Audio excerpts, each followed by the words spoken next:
Hello there guys, what is going on? SonOfChelsea back here again for my team selector ahead of tomorrow night's game against Brentford. It's going to be a test, I think it really is. I think it's going to be an awkward game for Chelsea. We know the history of Brentford in the Premier League last season, a really intense game away from home. I think at this time, almost exactly this time last year, the 1-0 win with Ben Chilwell scoring, Edouard Mendy's heroics. We may need some of that from Kepa again, like we saw on Sunday. And of course, we got absolutely battered at home by them. So it's going to be a big test. And I also think because of the nature of the schedule at the moment, we are entering a 6-day period with 3 games. Obviously tomorrow night against Brentford in the Premier League, a home to Man United on Saturday, and then Red Bull Salzburg up an ultimate Champions League game. So Potter's rotations and the fact that he likes to shake up things are really going to have to be at their best and sharpest here, because it's an intense period, and that's just the case for the rest of sort of this little schedule before, of course, we break for the World Cup in November. It's going to be intense, and I think how you manage certain players, key players, particularly with injury concerns and players fatigue and their minutes, hopefully are going to be managed well, but hopefully also that leads to good performances and players stepping up if they do get the rare opportunity to start this game. But before we do get into any of that good stuff, we're going to look at Brentford, we're going to look at the lineup, team news, all of that good stuff as I do in all my team selectors. If you want to see more Chelsea content and are enjoying it, hit that subscribe button and the notification bell so you don't miss any of the uploads, and also hit that like button for Chelsea's winning streak and things going well at the moment, because it helps new people find the channel as well. But let's get into Brentford, the opponent, obviously tomorrow. I think there was a lot of sort of discourse over the summer of how Brentford were going to do, where they're going to really struggle this year, the classic second year sort of curse of tactically the Premier League kind of finding them out a bit more, and maybe that surprise element that they had last year not really working. So far this year, their form hasn't been, incredible. They haven't really, maybe they have exceeded expectation. I think you have to remember where Brentford have come from. I think they're a really impressive club, but they have had some poor defeats, but I feel that they're doing better than most would have expected at this point. Only 10 games gone so far, but they do find themselves within the top 10, as you can see on your screen now, level on points with Liverpool, which is a really good return. I think it really is, and probably Brentford fans are happy with that. And I think what Brentford have in their toolbox, which I think all promoted teams need to kind of close the gap at times and get those points, is not only, I think, a good tactical structure, which Thomas Frank has. They've got some individuals who really do provide quality and inspiration in the final third. And obviously that team ethic and obviously behind the scenes recruitment wise, they've really been ahead of the game. I also think their intimidating atmosphere, and kind of despite it being a new stadium, I think the atmosphere there, they've cultivated a real sense of unity, and the fans really making it an intimidating place to go to. We've seen that with a lot of big clubs who have gone there, and I think it will be no different tomorrow night, and that makes it an awkward occasion for Chelsea to deal with midweek under the floodlights to see if Chelsea can keep this winning streak going, because I think it will be a tough game. I don't think it'll be a stroll in the park.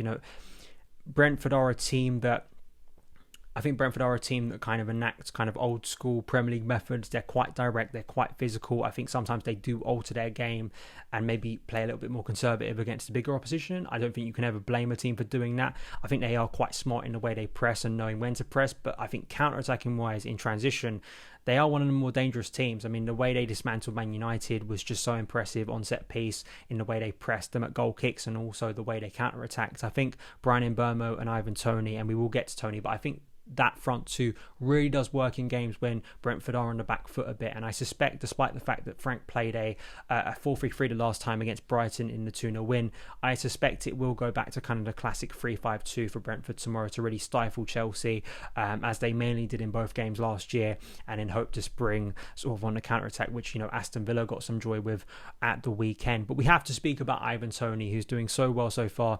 8 goals, which is 44% of Brentford's goals so far this season. I think this is the most incredible stat of them all, really. Only Harry Kane and Son Heung-min have scored more Premier League goals in the calendar year so far than Toney. And of course, his specialty, 22 penalty kicks over 4.5 years since he last missed one. He scored 2 on Friday against Brighton. So we know what we have to do. Just don't give away a penalty, because then you're conceding a goal probably. But we know Kepa, it not only is in good form, but we know throughout his Chelsea career he can be pretty good at saving penalty kicks. So if it comes to that, we've got to back Kepa at the moment. But they did batter Man United 4-0 earlier in the year. I think their last big game, they lost convincingly 3-0 to Arsenal at home, but Arsenal are beating a lot of teams this season. As we've said, Frank does switch between the 4-3-3 and 3-5-2. I do think the 3-5-2 will come back, and in Burma and Tony, and trying to get the ball directly to them, and kind of particularly Tony's strength and physicality is going to be something Chelsea have to counteract. We know from that last 25 minutes last season, which it may have been longer, it felt like it went on forever, and Edouard Mendy, in one of his best performances in a Chelsea shirt, really saving Chelsea's skin in that game. Somehow Chelsea coming out with a 1-0 win. You'd hope Chelsea have learnt the lessons. Of course, we are under a different coach now, but at the same time, it is one of those grounds that I just think makes for an awkward game. And to see how Chelsea counteract that, to see how Chelsea improve from their first half performance in particular, which really does need to improve just generally. We can't go into a game like that again and have the same performance, because despite Kepa's improved form, you can't rely on him making wonder saves over and over and over again.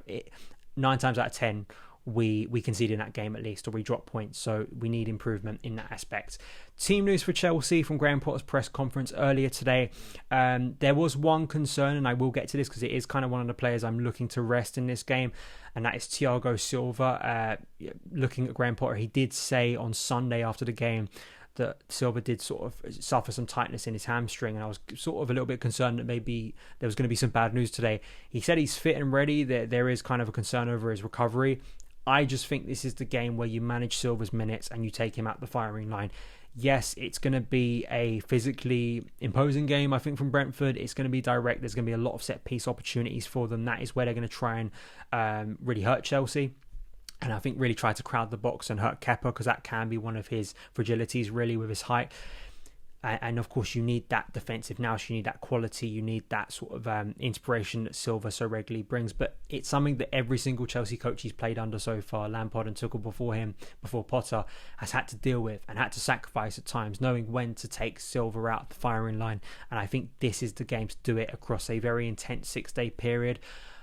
I wouldn't be complaining if Silva only plays one of the games, because there's just so many, and you want him fit. And particularly when we've had Wesley Fofana go down injured, he's not back until after the World Cup. Reece James go down injured, who could play in that centre-back role, and just generally the options kind of limiting, or quality options. I do think this could be the time to take Thiago Silva out and maybe put someone else in. And then that kind of brings up the debate into my starting 11 of what does Potter do in that defence? Who comes in? Do we stick with a back three, or do we change to a back four, which we have seen a little bit under Graham Potter so far? I am an advocate for the back four. I think you know this on the channel. So my first lineup, because I think generally this may just be the case for Graham Potter moving forward, I just generally go with 2 lineups to just try and predict somehow how he's going to line up, because he's going to throw a surprise probably in this lineup.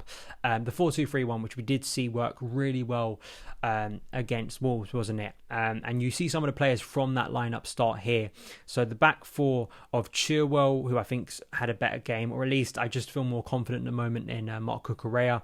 But listen, Cucurella always is going to offer that versatility, and we just cannot write him off based on that really poor performance in the first half. And generally, Chelsea underperformed in that first half. I'm not just pinning it all on Marc Cucurella, but I just wonder, Chilwell starts this game. He scored there last year, so let's hope he can do the trick again tomorrow night.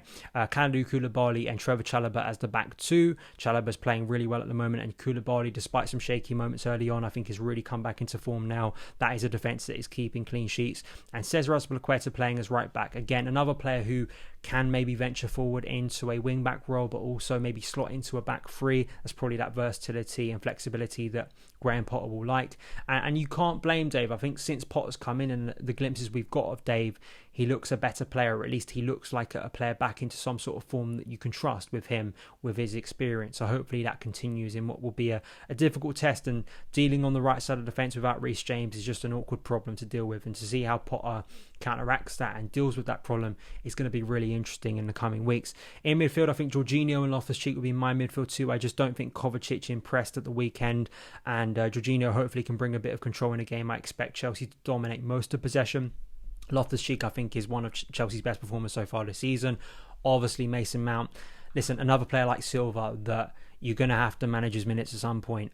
Maybe he doesn't start the Salzburg game, but I suspect in the current form he has creatively, he's scoring goals, he's an inspirational figure at the moment, and I think that Potter will keep starting Mason Mount. But listen, we're concerned about sort of a lot of players' minutes and fatigue at the moment. Eventually, Mount will have to come out for someone, but I'm not sure it's going to be this game. And then Christian Pulisic may come back into the side. I think Raheem Sterling has not been in the best form since the international break. Some of his movements in games have been impressive, and they have helped Chelsea absolutely off the ball. But I feel on the ball there could be a lot more. He's had chances to score, hasn't taken them. Christian Pulisic, when he got the chance against Wolves, did take it. And I feel like this could be the type of game where you bring Christian Pulisic back in, and hopefully he takes his opportunity, because he really needs to. Conor Gallagher, I want to see Conor Gallagher start. I'm going to keep saying it. I just think he causes havoc. I really do. And I just like him as close to the goal as possible. I think he's had some really good showing since Potter has come in. And I just wonder if this is going to be a second start under him. Particularly on the right side as well. I think Azpilicueta, Gallagher, Mount, whoever's playing up top, I think you can create some really nice triangles around there. And hopefully Chelsea can do that if Gallagher does start. And as you can see up top, rather than Pierre-Emerick Aubameyang or Kai Havertz, I've gone with Armando Broja. That start, I think, has to come eventually, and maybe it will come in a game like this. Will Chelsea be under the cosh? And in those areas and in those moments, you're maybe thinking to yourself, in transition, this is where Broja can really impact the game, because he's got such speed for a player of his size. And I really want to see some of that start to cause problems, particularly for a defence like Brentford. If they are caught on their heels a little bit, I think Broja is a dangerous player. He really is. We saw that with the goal he scored late on against Wolves. And I just feel like I'd like to see him given some trust at some point in this run to really start a game. And I don't just want it to go all the way to the Man City League Cup game, which is probably the most obvious one for him to start. Maybe we'll see him in the Premier League. My second lineup is the classic 3-4-3. So the formation you'd suggest that Graham Potter has mostly used, with the back three in front of Kepa Arrizabalaga, of Koulibaly, Chalobah and Azpilicueta. Loftus-Cheek moving into that right wing back role, which he has played well before in. Mateo Kovacic and Jorginho as the double six. Ben Chilwell at left wing back. Mason Mount and Conor Gallagher just behind Pierre-Emerick Aubameyang. So not radical changes in terms of personnel. I just think if you're looking to match up Brentford in this aspect, and also knowing that I think there will be times in the game where Chelsea are going to have to defend quite well and shrewdly, considering the way Brentford look to really benefit off set pieces, from throw-ins, particularly with Ivan Toney. That's how they can win penalties. You saw it against Brentford the other day. It's just those small margins where Chelsea really have to be focused. And listen, in terms of defensive minds in this current squad, of course, Thiago Silva is right up there. But you do have to balance out his current fitness and say, do you want to risk him for a game like this, or wait and save him for Man United? And I think that maybe is the balancing act that's going on in Potter's mind at the moment. And he may just think to himself, I'll trust other players in this game if I need to. So let me know your opinions on the two lineups. I think that it has to be a better performance than we saw at Aston Villa. There was quite clearly a dip, I think, in our composure on the ball, our movement off it, our structure. I don't think the Raheem Sterling at right wing back experiment worked, but it could be something that he persists with. We will see. And I do wonder if some of those kind of fringe players, you'd call them, the likes of Christian Pulisic, the likes of Armando Broja, Conor Gallagher, players who have maybe been coming off the bench, get their opportunity here from the start. We will see. Let me know your opinions. Give me your lineups, all that good stuff in the comments below. Thank you guys for watching. Follow me on Twitter at SonOfChelsea, and I'll see you again very soon. All the best.